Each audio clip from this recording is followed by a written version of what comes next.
I got those wing struts taken off the stand, and I set up a couple sawhorses over there and set them on that. And then we got all the plastic taken down from our booth to get ready to bring those wings over in here. But I need the room, so I'm taking these wing struts up to the basement. I set up a couple of sawhorses up there with some blankets on them, and I'll take these wing struts up there and get them out of the way.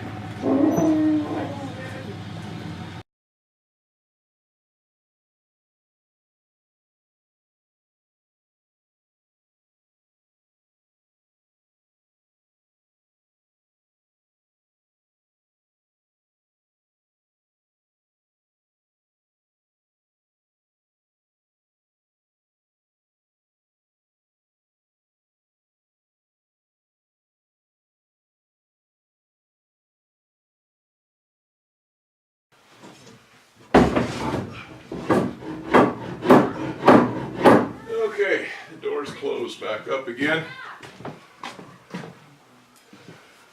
So I got some damage to this wing here on the left side. Had that underneath that building. The snow came down on it. Everything else looks pretty good.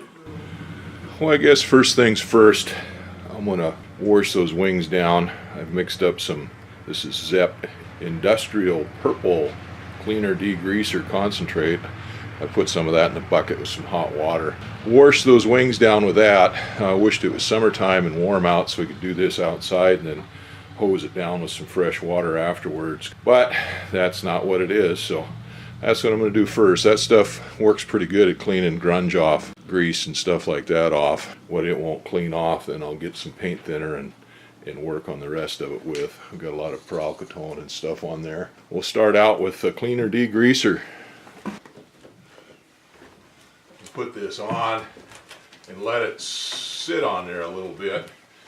The stuff that doesn't come off right away will usually come off after it's had a chance for this stuff to soak in there a little bit.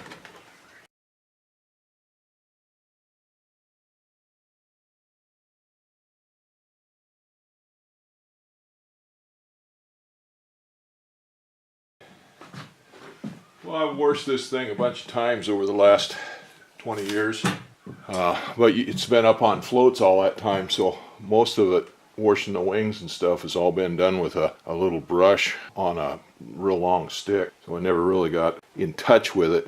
But after going over it just now by hand with a brush, I feel a whole lot better about my paint job and fabric job. I've gone over both wings on the bottom sides here with soap and water, got them cleaned up pretty good. I think I'm going to go ahead and dig out a hose and run down here and rinse these off on this side, and then I'm going to have to move this stand over a little bit to one side to turn the wing over and do the top side of it. I tried doing that just a minute ago, but I don't have enough room between the fuselage and the wing to get around the whole thing.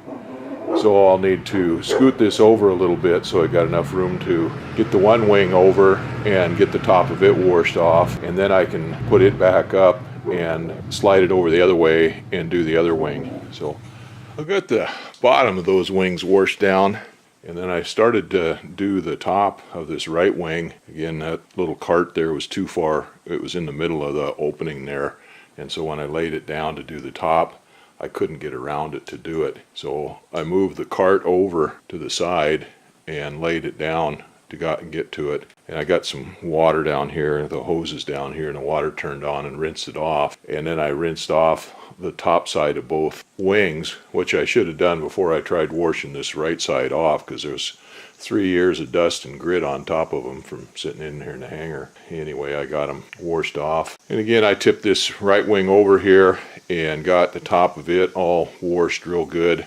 I had to get my wife to crawl in between the two wings to get down there in the middle to get it, because I couldn't reach either side or the bottom here, the aileron. I couldn't reach down there all the way. But anyway, we got it washed up pretty good and rinsed off. Oh, now I'll move this cart back over here closer to the airframe, and then I can tip that left wing down and get it cleaned up. But those wings are pretty well cleaned up now. I didn't get this top of this left-hand wing washed yesterday. It started getting late when I got the other two done, or the other one done. Oh, I did that today. A little bit of a challenge there. Even though I stretched all the hoses out and drained them last night, they didn't get all the water out of them or something, and they froze up a little bit. So had to take care of that. Had to put a door on my wife's car. A couple months ago, she was delivering eggs down to neighbors on the hill, and she stopped on the hill for some reason and got out. And while she was out, the car started sliding backwards, went off in the ditch with the door open, and tore the left-hand door up pretty good. So my friend Jim, my mechanic, he got a door all set up for her, and we just got it yesterday. So I put it on today so he could get her car going. Got the water lines thawed out and washed off this top of this left-hand wing.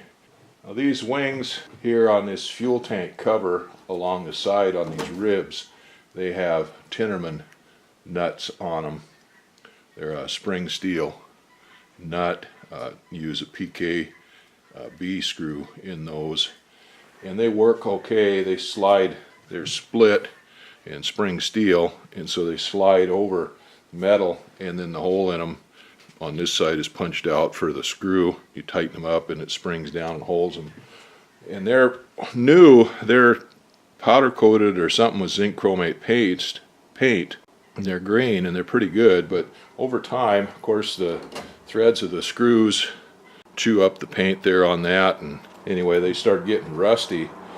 You know, one of the problems with that is when they start getting rusty, once the zinc chromate plating goes off of them, then they can start causing corrosion in the aluminum plate that they're in, and these ribs are aluminum, so theirs are pretty nasty there. So I'm going to take those all off and replace them, clean those up on both wings. And so I got this wing tipped over here and got room to get down to the fuel tank. I'll take these off of here first. Got both wings cleaned up pretty good. Of course, there's still peralkatone on a few places, so I'll get some paint thinner and start working on that. I got to take off this flap on this left wing where it got crunched here. Now there's ribs, of course, on both ends, and then 1, 2, 3 in the field of them here. And this one rib here, the outboard, not the outboard one, but just one in from the outboard, looks like it's got crunched a little bit, so I may need to get a new rib. This one might be okay. And then this trailing edge is sheet metal here. Obviously that's crunched there pretty good, so I'll have to see what we can do with that.